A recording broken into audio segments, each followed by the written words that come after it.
en el capítulo 8 de la primera carta a los Corintios, el apóstol Pablo trata ahora una cuestión que tiene que ver con el comer carne que había sido ofrecida a los ídolos.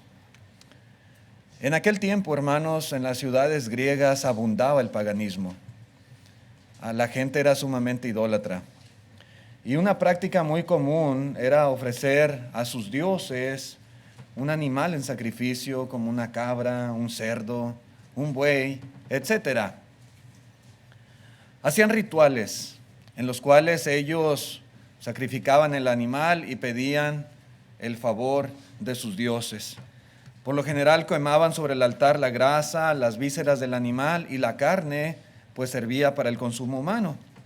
Y los miembros de la iglesia del primer siglo, como era en Corinto, pues muchos de ellos tuvieron que arrepentirse de esas prácticas idolátricas. Ellos en verdad se volvieron de los ídolos al Dios vivo y verdadero. Ellos dejaron de practicar la idolatría. Pero, sin embargo, se enfrentaban constantemente a una problemática muy común de aquellos tiempos y de aquellos lugares. Una situación, hermanos, muchas veces en sus trabajos, a veces en reuniones familiares, a veces en el hogar mismo. Y tenía que ver, hermanos, con estar expuestos a comer carne que había sido sacrificada y ofrecida a algunos de los dioses de aquella época. Sin embargo, había un problema de fondo. Y la instrucción del apóstol Pablo tenía que ver con algo más grande todavía que la carne y que los ídolos. Y de eso trata el apóstol Pablo en este capítulo 8. La lección, hermanos, le titulé El conocimiento envanece, pero el amor edifica. Y vamos viendo, hermanos, algunas cosas importantes en esta lección. La primera cosa que quisiera enfatizar es que el conocimiento no es el único factor cuando se trata, hermanos, alguna cuestión de este tipo. Dice en el versículo 1 de este capítulo 8, dice Pablo, en cuanto a lo sacrificado a los ídolos, sabemos que todos tenemos conocimiento. El conocimiento envanece, pero el amor edifica, dice aquí el apóstol Pablo. Hermanos, cuando dice Pablo en cuanto a lo sacrificado a los ídolos, da la impresión de que era una cosa que se le estaba cuestionando, preguntando al apóstol Pablo, pidiendo dirección, así como había inquietudes en cuestión de algunas prácticas en relación al matrimonio. También, hermanos, había inquietudes de los hermanos en cuestión de comer de lo sacrificado a los ídolos, ¿sí? Entonces, dice aquí, hermanos, en cuanto a lo sacrificado a los ídolos, como que preguntaban, ¿es lícito o no es lícito, Pablo, que nosotros comamos una carne que era de un animal que había sido sacrificado a los ídolos? Todo indica que había muchos que participaban de esta clase de comida y participaban justificados en el hecho de que tenían conocimiento, justificados en que sabían lo que estaban haciendo. Y seguramente había otros que no participaban y que veían mal cómo aquellos hermanos están comiendo de esa carne, que no saben que fue ofrecida a un Dios, que no saben que fue ofrecida en un altar, en un templo pagano. Y había, hermanos, hay un poco de controversia en cuanto a ese aspecto. A veces, hermanos, cuando uno suele señalarle a alguien algo, alguna cosa que no es del todo correcto, ¿qué es lo que contestan en ocasiones aquellas personas? Muchas veces dicen, déjame, yo sé lo que estoy haciendo, yo sé lo que hago, no me digas nada. Como diciendo, yo tengo el conocimiento correcto, no hay ningún problema en que yo haga tal o cual cosa. A veces así reaccionan algunos cuando se trata de señalarles alguna situación. Pero el punto, hermanos, el punto aquí es que ese conocimiento que muchas veces uno tiene no es lo único que uno debe de tomar en cuenta para discernir nuestro proceder en cuanto a alguna cuestión en particular. Bajo este contexto, hermanos, que estamos considerando, el comer de algo que fue ofrecido a algún ídolo, el apóstol Pablo dice, una de las frases más conocidas y recordadas del Nuevo Testamento, el conocimiento envanece, pero el amor edifica. Muchas veces se cita esta frase y se saca fuera del contexto en que fue dicha, ¿verdad? Pensando que, no, a mí no me importa estudiar la Biblia porque el conocimiento envanece, ¿verdad? Pero debemos, hermanos, entender esta frase en relación a la situación que se estaba viviendo ahí en Corinto. El conocimiento, hermanos, por sí solo puede ser causa de orgullo y de arrogancia. Puede ser que la persona se hinche porque tiene un conocimiento sobre algo, ¿verdad? Y cree que eso solamente basta. Tener el conocimiento sobre algo, hermanos, no significa que el problema ya está resuelto. El solo conocimiento tiende a envanecer cuando se emplea como la única consideración al tratar algún problema. No es lo único, ¿sí? Pero cuando solamente apelamos a un conocimiento sin considerar todo el contexto, todo el entorno, entonces, hermanos, estamos aplicando mal el conocimiento. Muchas veces los altamente educados tienden a ser arrogantes hacia los demás. Las personas que saben mucho a veces miran con menosprecio a los que saben menos. Dice, yo sé, yo he estudiado, ¿qué me vas a enseñar tú a mí? Y yo puedo hacer las cosas porque yo he llegado al conocimiento de que no estoy haciendo nada malo. Ok, ¿verdad? Entonces, muchas veces tienden a actuar con ese tipo de arrogancia de la cual habla aquí el apóstol Pablo. Ellos están satisfechos en el conocimiento que tienen, que han alcanzado, por lo que este conocimiento disipa muchas veces sus dudas, sus inquietudes, los escrúpulos, los malos entendidos, y para ellos eso es lo único que les preocupa. Yo ya aprendí, yo tengo un conocimiento, yo he estudiado, yo sé en cuanto a este punto y ya con eso basta para mí. Por otro lado, hermanos, al considerar un problema como el que se trata en este capítulo, que para unos estaba bien, para otros estaba mal, la persona conocedora de hechos, pero que al mismo tiempo tiene amor o consideración hacia los demás, busca y halla la solución de manera tal que todos sean edificados en la vida espiritual. No se preocupa por sí mismo nada más. No dice, yo ya aprendí y con eso basta. Si a los demás les parece mal, a mí no me interesa. Que piensen lo que quieran. No. El que tiene conocimiento debe de actuar también juntamente con amor en relación, ¿verdad?, a aquellos que le están rodeando. Esta es la meta, hermanos, que agrada a Dios. Andar en amor y no solamente en conocimiento. El conocimiento es muy importante, pero no podemos aislar las demás cosas, las demás virtudes que deben trabajar junto con el conocimiento a la hora de actuar en situaciones de este tipo. Dice el apóstol Pablo en la carta a los Romanos capítulo 14, donde también menciona algo similar a lo que dice en este capítulo 8, 1 Corintios. Romanos 14, el verso 15, dice, pero si por causa de la comida tu hermano es contristado, dice, ya no andas conforme al amor. Ya no. No hagas que por la comida tuya se pierda aquel por quien Cristo murió. Sí. Entonces es muy importante, hermanos, considerar, ¿verdad?, aquellos otros por quien Cristo también murió. Considerar a las personas, considerar muchas veces la conciencia de los demás y considerar, ¿verdad?, de dónde vienen, de dónde provienen, las cosas con las cuales han estado batallando en su mente para dejar. Había muchos hermanos que estaban tratando de dejar, ¿verdad?, ese paganismo y estaban luchando con todo eso. Pero veían a uno que decía, yo tengo mucho conocimiento y a mí no me afecta nada. Sí, a él no, pero a su hermano sí. A su hermano sí.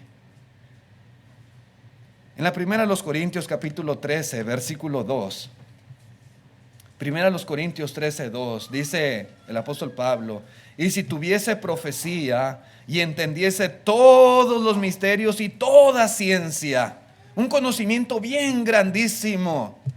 Pero dice: y si tuviese toda la fe de tal manera que trasladase los montes y no tengo amor, dice, nada soy. ¿De qué sirve tanto conocimiento y tanta ciencia y tanto entendimiento de misterios y aún tanta fe si no se tiene amor? Dice Pablo: no eres nada, no eres nada. Es que no es lo único, hermanos, que se debe de tomar en cuenta, mi conocimiento personal en cuanto a cierto asunto en particular. Volviendo al versículo 2 ahora del capítulo 8 de la primera de los Corintios, dice Pablo: y si alguno se imagina que sabe algo, aún no sabe nada, como debe de saberlo. Pero si alguno ama a Dios, es conocido por él. Conocido. La persona que usa el conocimiento para actuar sin tener en cuenta a los demás es espiritualmente arrogante y es en realidad un ignorante. No es que sepa mucho, no. Si tiene conocimiento pero no hace uso del amor en la forma en que él actúa sin tomar en cuenta a los demás, dice Pablo, en realidad no sabe como debería de saber. Pero los espiritualmente conocedores saben que en realidad no saben. Muchos de nosotros, hermanos, en nuestra vida pasada o en los principios de nuestra vida, cuando éramos más joven espiritualmente, éramos más inmaduros, muchas veces todo lo veíamos simplemente o era blanco o era negro, nada más. Y a veces algunos al paso de los años también seguimos actuando y viendo las cosas así. Blanco o negro, nada más. Pero al paso del tiempo, hermanos, a medida que aprendemos más y hacemos que el amor de Cristo se desarrolle en nosotros, vemos con una perspectiva diferente. Ya no actuamos igual, blanco o negro, bueno o malo. Ya no. Vemos la verdad de lo que Pablo está diciendo. Nos damos cuenta cuando maduramos, cuando crecemos, cuando desarrollamos, hermanos, ciertas virtudes en nosotros, que el simple conocimiento hace de uno una persona arrogante. Pero también nos damos cuenta que el amor, bien aplicado, edifica no solamente nuestra vida, sino la de aquellos que nos rodean. Esto solamente es posible, hermanos, a través de la madurez, el darnos cuenta de cómo trabaja en realidad el verdadero conocimiento. La actitud arrogante del clásico sabelotodo es una actitud desastrosa. Cuando alguien tiene esta actitud, en realidad no sabe como debería de saber. Él piensa que sí, él piensa que sabe mucho, pero en realidad, dice Pablo, no sabe nada. En lugar de jactarnos en el conocimiento que tenemos, nuestra meta siempre debe de ser, dice Pablo, amar a Dios. Amar a Dios. Hermanos, ¿qué virtud, piense un poquito en esto, qué virtud nos da a conocer ante Dios? ¿Cómo puede decir a Dios: oh, yo conozco, ¿verdad?, a mi hijo, lo conozco, sé cómo es él, ¿verdad? Se ha dado a conocer a través de su vida. ¿Qué es lo que nos da a conocer ante Dios? El mucho conocimiento. Simplemente, hermanos, ser una enciclopedia andante y saber mucho. Y eso dice Dios: mi hijo, porque él sabe mucho. ¿Será eso, hermanos, lo que nos da a conocer ante Dios? Y no estoy diciendo, ni estoy menospreciando el estudio de las Escrituras. Por supuesto que no, y la Biblia nos enseña que debemos escudriñar y estudiar bastante. Pero si algo, hermanos, le interesa a Dios, como vimos ahorita algunos textos, es que aprendamos a desarrollar el amor. Primeramente, amar a Dios. El que ama a Dios, dice Pablo, este es conocido por él. Y amamos a Dios cuando amamos a nuestros hermanos. El que no ama a su hermano, a quien ha visto, dice Juan, ¿cómo puede amar a Dios a quien no ha visto? Ese amor, hermanos, es lo que nos distingue, nos identifica, nos hace llamar la atención de Dios por nosotros. Actuar en amor. El hermano en Corinto, que se basaba únicamente en el conocimiento con el cual podía dirigirse en sus libertades personales, tenía un conocimiento deficiente. Tenía conocimiento, sí, pero deficiente porque le faltaba amor, porque no manifestaba ninguna consideración por el hermano de diferente pensar. No le importaba, no le interesaba. Le dice, yo sé, para mí no hay nada de malo y eso es suficiente. Tal conocimiento, hermanos, en realidad no tiene el poder de edificar a nadie, a nadie. Entonces, uno tiene que tomar en cuenta en amor el sentir de los demás. Sí. Yo me acuerdo, hermanos, cuando nos íbamos a casar, mi esposo y yo. Ayer cumplimos 18 años de casados. En el 2005 nos casamos. Y yo recuerdo que unos días antes de que se llegara la fecha de la boda, el hermano Florencio Casillas, él era el predicador de la iglesia, me habla y me lleva aparte y me dice, a ver, Israel, ven para acá. Yo, ¿qué pasó, hermano? Dice, quiero que me digas exactamente cada cosa que se va a hacer en tu boda. Cada detalle, todo, desde que va a empezar hasta que se va a terminar. Quiero saber qué va a haber en esa fiesta, en esa boda. Yo tenía 1 año, hermanos, en la congregación. Yo venía de Tampico y puse mi membresía en Matamoros. Entonces, pues ya, me puse a platicar con él. Y una de las cosas que habíamos planeado, mi esposa y yo, es que al llegar, ¿verdad? Y a bajarnos de carro y entrar al salón, íbamos a hacer un recorrido, ¿verdad? Ahí en el salón, entre las mesas, y luego ya nos íbamos a sentar en la mesa de honor, que se le llama en las bodas. Y durante ese recorrido iba a tocarse una música que se le llama la marcha nupcial. No sé si la han escuchado. Ta, ta, ta, tan, ta, ta, ta, tan. La música clásica de las bodas, ¿verdad? Y cuando le platiqué eso al hermano, me dijo, no, eso no, Israel. Le digo, ¿por qué? Dice, los hermanos aquí, dice, ellos no están acostumbrados a que se ponga esa clase de música en las bodas. Si ustedes lo hacen, ellos se van a escandalizar y vamos a tener problemas aquí en la iglesia. Así me dijo el hermano. Como les digo, yo tenía 1 año, no me había tocado estar en bodas ahí. Yo dije, pues me espantó, ¿verdad? Dije, pues a lo mejor sí es cierto, ¿verdad? Si él lo dice, pues tiene que ser así. Dice, no, te voy a pedir por favor que no hagan eso. Digo, ok. Entonces, pues nada más así, pasamos así sin nada. Dice, mira, te voy a dar otra opción, me dijo el hermano. En vez de la música, todos vamos a aplaudir. Entonces van a ir pasando y todos aplaudiendo, ¿verdad? Y los novios pasan por todo el salón y luego ya llegan a su lugar y se sientan ahí. Ok, está bien, ¿verdad? Yo no quise contradecir al hermano. Para mí no tenía nada de malo la marcha nupcial, ¿verdad? Es una simple música clásica muy popular en las bodas. Nada escandalosa, muy sonido no tan alto y todo eso. A lo mejor yo hubiera dicho, hermano, pero no tiene nada de malo eso. Lo vamos a hacer. Para mí no hay ningún problema, así que con eso es suficiente. Si a ustedes les molesta, pues muy ustedes su problema, pero para mí no hay ningún problema. Y pude haberle dicho así al hermano tal vez, pero no es correcto, hermano. Uno tiene que considerar si eso va a ser causa de tropiezo para mis hermanos ahí. Pues no hay marcha nupcial, no pasa nada. Y salió muy bonito el aplauso, ¿verdad?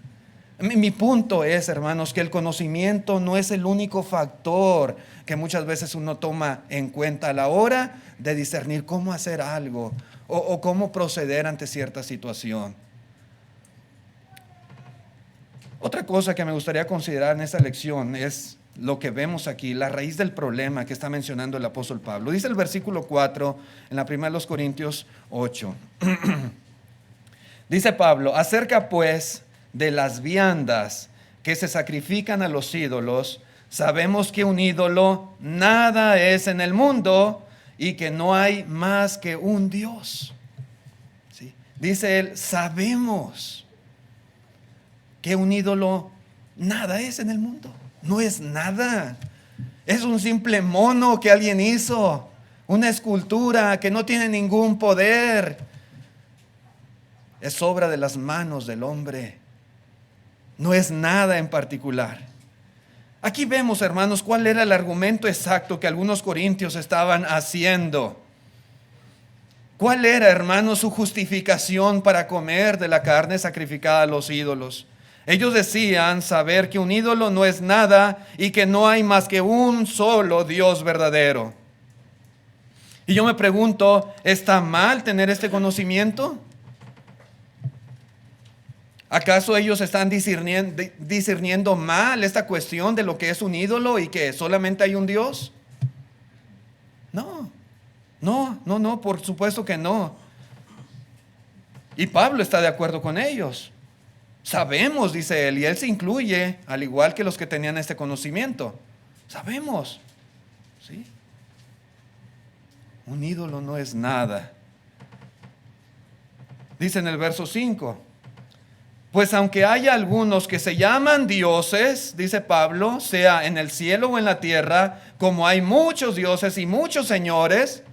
Verso 6, para nosotros, sin embargo, solo hay un Dios, el Padre del cual proceden todas las cosas. Y nosotros somos para Él. Y un Señor Jesucristo, por medio del cual son todas las cosas, y nosotros por medio de Él. Entre los griegos, hermanos, había muchos llamados dioses. Eran politeístas. En la cultura griega, hermanos, tenían diversidad de dioses que ellos veneraban, adoraban y creían en ellos, como Júpiter, como Juno, como Mercurio, como Ceres, como Neptuno y muchos más. Dioses y diosas. Algunos de ellos supuestamente vivían en el cielo, como menciona aquí Pablo, y otros supuestamente, pues, vivían aquí en la tierra. En ese sentido, hermanos, había muchos dioses, muchos señores que la gente adoraba, pero para nosotros, dice Pablo, los creyentes, los cristianos, solo hay un Dios verdadero, solamente hay un Señor. Esos dioses que la gente venera no son nada y no tienen ningún poder. Sin embargo, algo muy importante que debemos considerar también es que no todos tienen este conocimiento que nosotros tenemos. Ese es el punto importante. Noten el verso siguiente, verso 7, dice Pablo, pero no en todos hay este conocimiento. Porque algunos, habituados hasta aquí a los ídolos, comen como sacrificado a ídolos. Y su conciencia, siendo débil, se contamina, dice el apóstol Pablo, se contamina. No todos los hermanos tenían el mismo nivel de madurez, de discernimiento, de conocimiento. Había algunos que eran más neófitos, algunos recién convertidos. Y hermanos, había quienes tenían antecedentes idolátricos. Había algunos que, estando acostumbrados a los ídolos por tanto tiempo, ellos piensan todavía, creen todavía que están cometiendo idolatría cuando comen algún alimento que fue sacrificado al ídolo. Porque ellos de allá vienen. Porque ellos participaban activamente en esas fiestas paganas, en esos rituales, en esos sacrificios que se ofrecían al Dios. Porque ellos después de llegar al conocimiento correcto y de entender que solamente hay un Dios verdadero, ellos veían, ¿verdad?, todo eso en lo cual ellos habían participado. Y ahora el ver a un hermano que aparentemente tenía mucho conocimiento, comer de esa clase de comida. Inclusive, hermanos, en ese lugar de ídolos, para ellos era algo difícil de aceptar, de discernir, de entender. ¿Cómo es posible? ¿No saben? ¿No ven toda esa idolatría, todo ese paganismo, y aún así comen de esa comida que fue ofrecida en ese altar? Era difícil para los hermanos entender esto. En realidad, hermanos, no lo es, ¿verdad? En el sentido de que sea pecaminoso, ¿verdad? Porque fue sacrificado al ídolo, pero lo era porque ellos estaban habituados a esa vida pagana. Ellos habían por mucho tiempo practicado esa clase de idolatría, y eso es lo que a ellos les afectaba mucho, ver que otros participaran de lo mismo. Tenían, hermanos, una debilidad en su conocimiento, lo cual conducía a su conciencia a condenar tal actividad. Al comer dicha comida violaban su conciencia mal informada, y por eso ellos pecaban. El pecado en sí no era comer esa carne. La carne no era el problema. El problema, hermanos, y el ídolo pues no era nada, como dice Pablo. Pero el problema es que al violar esa conciencia mal informada, esa persona pecaba. Hace rato en la reunión de oración platicaba Tony de una fiesta anual que tiene en noviembre en Ojinaga, dedicada a una santa. Ya se me olvidó el nombre. ¿Santa qué era, Tony? ¿Dónde está Tony? ¿Santa qué? Santa Cecilia, ¿verdad? Santa Cecilia. Y hacen una fiesta y hay toda clase de eventos ahí, y la gente va y participa, y Tony platica, ¿verdad?, en su vida pasada católica, ¿verdad?, cómo ellos pues participaban de eso. Yo le decía, ¿y si me vieran a mí en esa fiesta? Y yo digo, es que Santa Cecilia pues no es nada, es un mono, es una mona, no tiene ningún poder, no hay ningún problema. Yo voy a ir a la fiesta, y si los hermanos me ven ahí, ellos que antes a lo mejor participaban de esa clase de celebraciones, y ven al hermano Israel ahí entre la gente participando, ¿qué van a decir? ¿No se van a sentir ellos estimulados también? Pues vamos, pues si ahí anda el hermano Israel, pues vamos nosotros. Para mí no está bien, pero pues si ahí anda él, que sabe más. Pueden decir, pues él es el predicador, pues vamos también nosotros, ¿verdad? Y ese es el problema. Ese es el problema que está aquí el apóstol Pablo, hermanos, enfatizando en que estaba sucediendo aquí en Corinto. Dice en Romanos 14, dice el verso 23, dice, pero el que duda sobre lo que come es condenado porque no lo hace con fe, y todo lo que no proviene de fe es pecado. Y eso es lo que pasaba. Porque la conciencia del hermano débil era estimulada a comer de aquello sacrificado a los ídolos, y para él no estaba bien, pero como había otro hermano con más conocimiento, pues eran estimulados y comían. Pero dice Pablo, están violando su conciencia y están pecando. Están pecando. La conciencia en el hombre es esa parte que juzga lo bueno y lo malo. Si esa conciencia, hermanos, está bien instruida en la verdad, es una conciencia fuerte. Pero si esa conciencia no está bien instruida y bien educada, esa conciencia entonces es débil, dice aquí la palabra de Dios. Y la conciencia débil condena lo que es permisible, o no está segura de que las cosas que están haciendo en realidad son cosas legítimas, porque es conciencia débil. No tiene un conocimiento correcto de la verdad. Aún así, hermanos, aunque sea una conciencia débil, dice aquí la Escritura, necesita ser respetada, porque violarla es pecado. Violar esa conciencia que está diciendo, no hagas eso, no está bien, y lo hace, es pecado. Es pecado. Una actividad puede ser permisible, pero para el que la mira pecaminosa, le es pecado si la lleva a cabo. Le es pecado. Así que, hermanos, no peca por hacer la actividad, pero peca por violar la conciencia,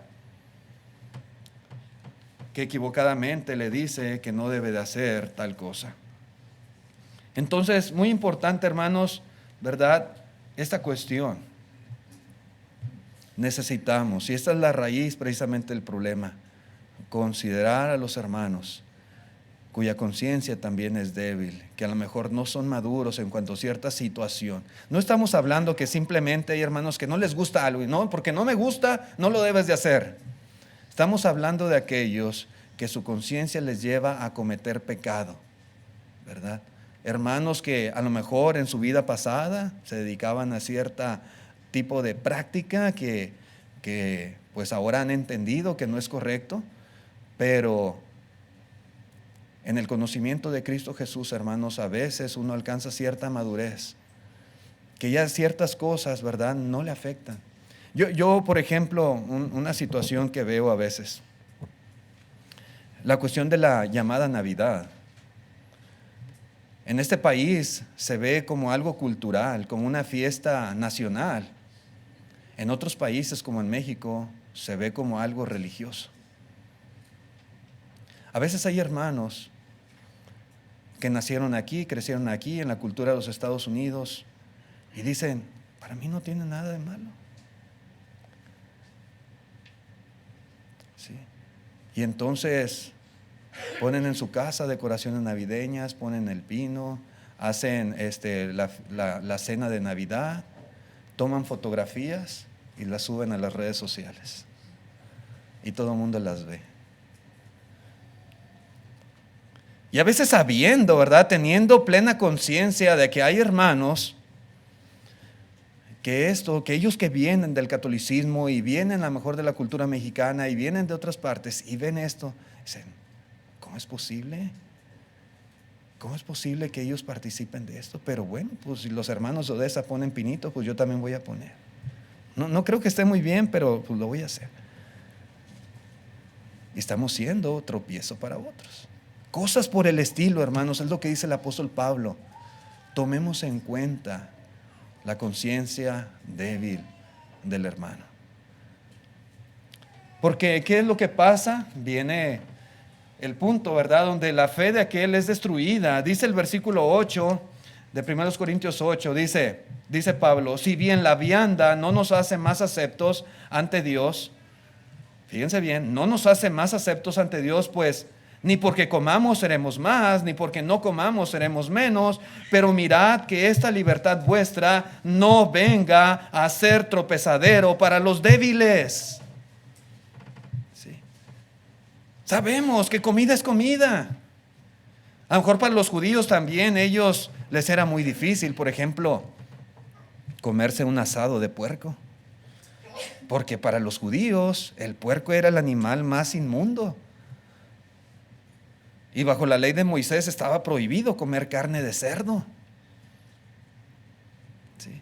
A lo mejor para ellos ahora en el cristianismo, ahora que tenían el conocimiento correcto, y como le dijo el Señor a Pedro, mata y come y no llames inmundo ninguna cosa que yo he santificado. Ahora ellos entendían que no había problema en comer carne, pero habituados, ¿verdad?, por tanto tiempo a esa dieta donde no podían comer sobre carne de este tipo, a lo mejor cuando veían a alguien comer, pues no se les hacía muy bien. O si ellos comían, se sentían mal en su conciencia porque el otro hermano comió y los invitó a comer a su casa carne de puerco y se la comieron, pero con un remordimiento de conciencia de que estaban haciendo algo mal. Pues eso era algo que les causaba tropiezo y pecaban. Hay muchas situaciones, hermanos, donde pudiéramos ilustrar, ¿verdad?, lo que Pablo está diciendo aquí. Pero la carne no nos hace ni más aceptos ante Dios, ni dice aquí el apóstol Pablo, ni porque comamos seremos menos tampoco. Dice el 9, pero mirad que esta vuestra libertad no venga a ser tropezadero para los débiles, porque si alguno te ve a ti, que tienes conocimiento, sentado a la mesa en el lugar de ídolos, la conciencia de aquel que es débil, ¿no será estimulada a comer de lo sacrificado a los ídolos? Y por el conocimiento tuyo se perderá el hermano débil por quien Cristo murió. De esta manera, pues, pecando contra los hermanos e hiriendo su débil conciencia, contra Cristo pecáis.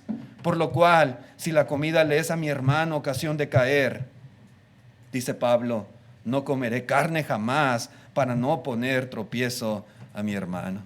Eso es actuar con amor. ¿Sí? Eso es actuar con amor.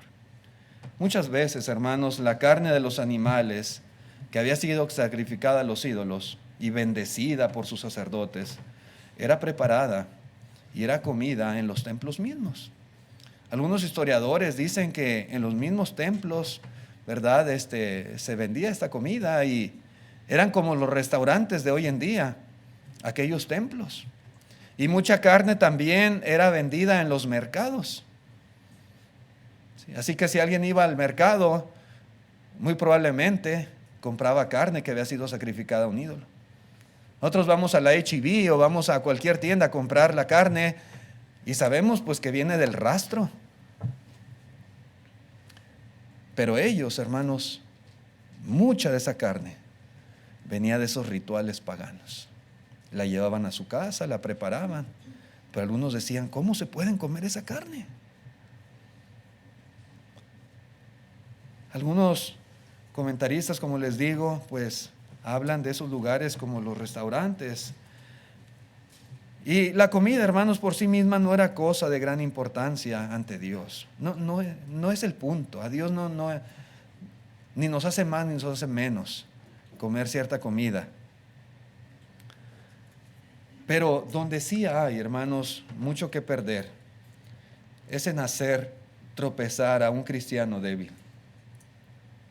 Ahí sí. Pecamos contra el hermano y pecamos contra Cristo.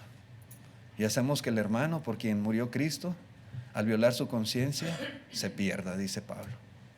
Se pierde. Y nosotros fuimos causa de que el hermano se perdiera.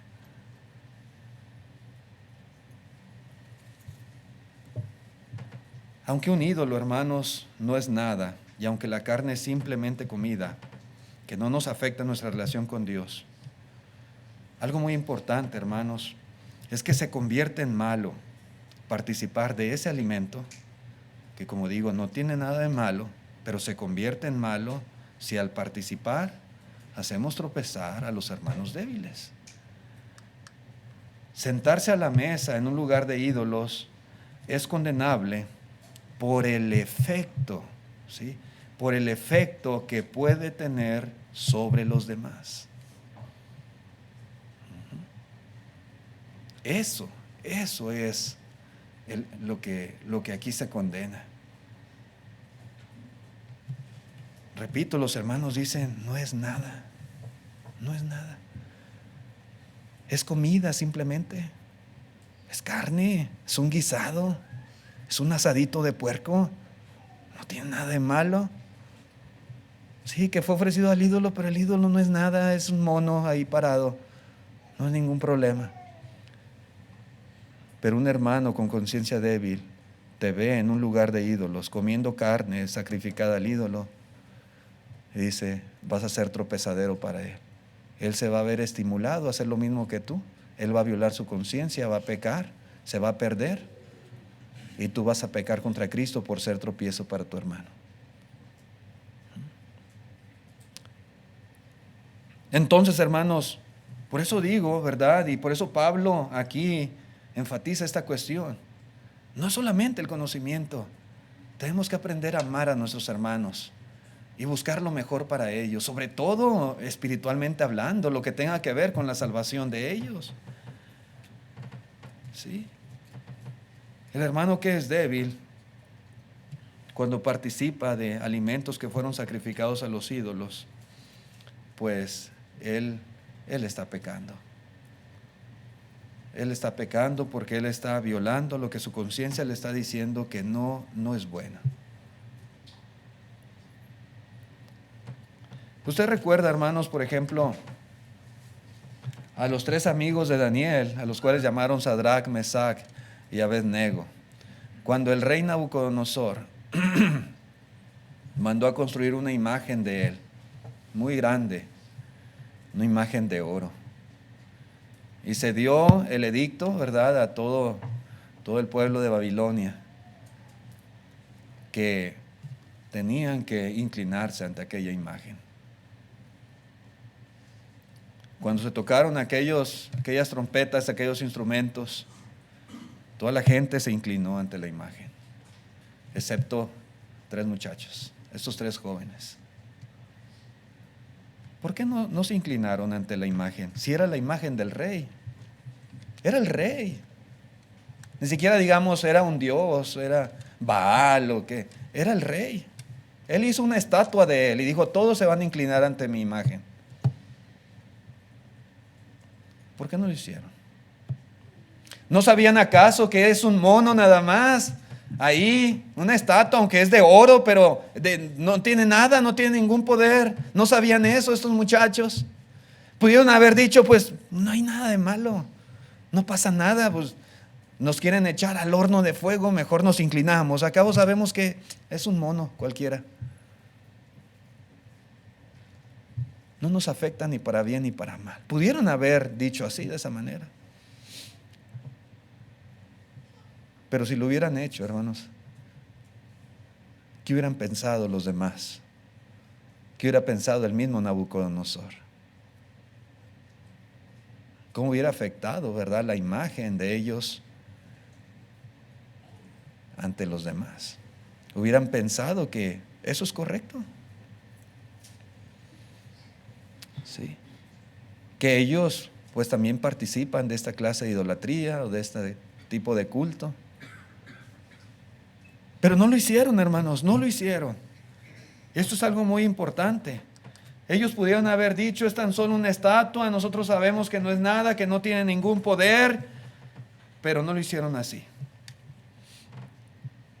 Aunque tenían el conocimiento de que solamente hay un Dios verdadero, de que Nabucodonosor no es Dios y que no tiene, su poder no se compara con el del Dios verdadero,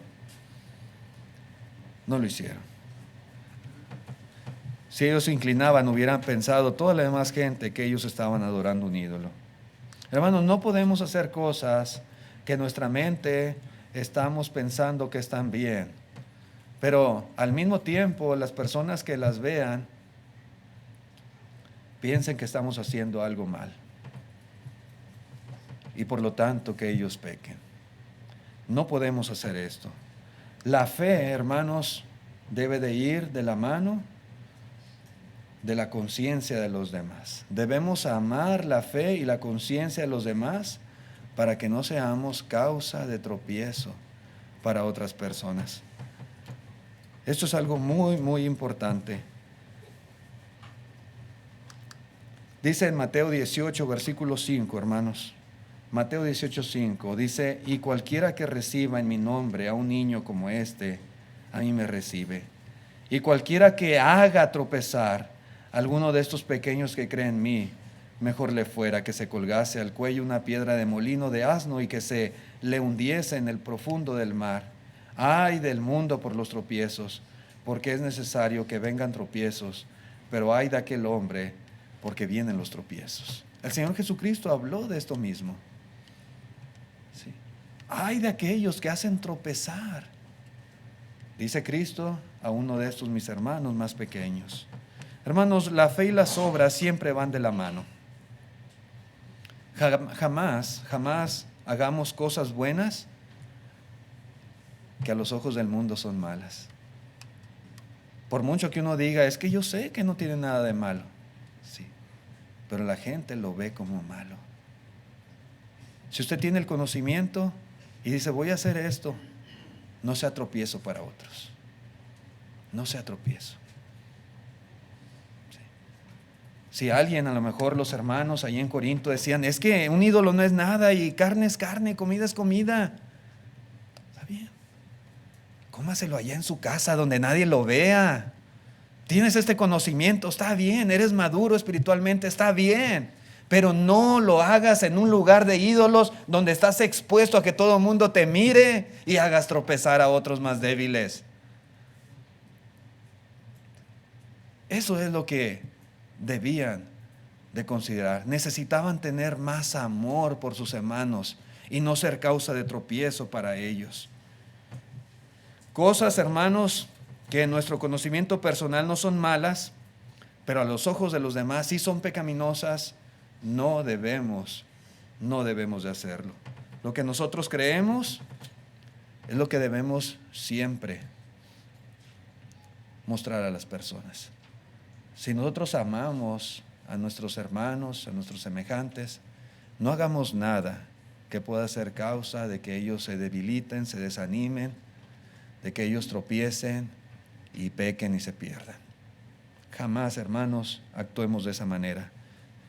Qué bueno que al paso de los años adquirimos ciertos conocimientos y vamos madurando.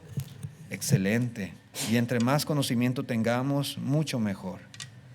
Pero nuestro conocimiento siempre hagamos uso de él de la mano con el amor. Amor y conocimiento son una mezcla perfecta y eso es lo que debemos de hacer. ¿Ok? Gracias por su atención, hermanos. Está el plan de salvación en pantalla para los amigos visitantes que les gustaría obedecer el Evangelio de Cristo en esta tarde. Tienen la oportunidad de hacerlo también. Vamos a cantar el himno de invitación, himno número